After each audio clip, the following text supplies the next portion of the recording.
৪৮ দল, ১০৪ ম্যাচ আর ৩৯ দিনের football মহাযজ্ঞ। ২০২৬ FIFA বিশ্বকাপ শুধু মাঠের পারফরমেন্সেই নয়, আয়োজনের প্রতিটি ক্ষেত্রেই রেখে গেছে অনন্য ছাপ।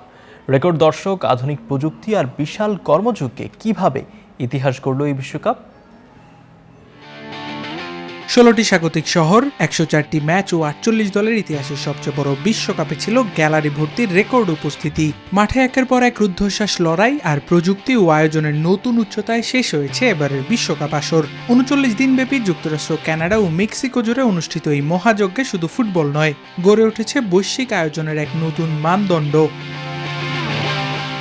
পুরো টুর্নামেন্ট জুড়ে গ্যালারিতে বসে খেলা উপভোগ করেছে ৪৮ লাখের বেশি দর্শক, যা পরিচালনায় কাজ করেছে প্রায় ৩ লাখ অ্যাক্রেডিটেড কর্মী, ৪৩ হাজারের বেশি স্বেচ্ছাসেবক এবং ৭৩,৭০০ নিরাপত্তা কর্মী। প্রযুক্তির ব্যবহারেও ছিল চমক। ড্যালাসের আন্তর্জাতিক সম্প্রচার কেন্দ্র থেকে ৫,০০০ ক্যামেরার মাধ্যমে তৈরি হয়েছে ২৪,০০০-এর বেশি কন্টেন্ট, যা বিশ্বের কোটি কোটি দর্শকের কাছে পৌঁছে দিয়েছে বিশ্বকাপের প্রতিটি মুহূর্ত। দর্শকদের উচ্ছ্বাসের প্রতিফলন মিলেছে স্টেডিয়ামের খাবার বিক্রিতেও।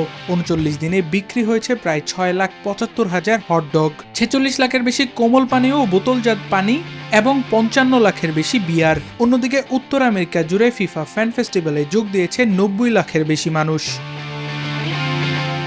সব মিলিয়ে মাঠের উত্তেজনার পাশাপাশি আয়োজন, প্রযুক্তি, নিরাপত্তা ও দর্শক সেবার প্রতিটি ক্ষেত্রেই নতুন দৃষ্টান্ত স্থাপন করেছে ২০২৬ ফিফা বিশ্বকাপ। আবরার আল দাইয়ান, নিউজ 24।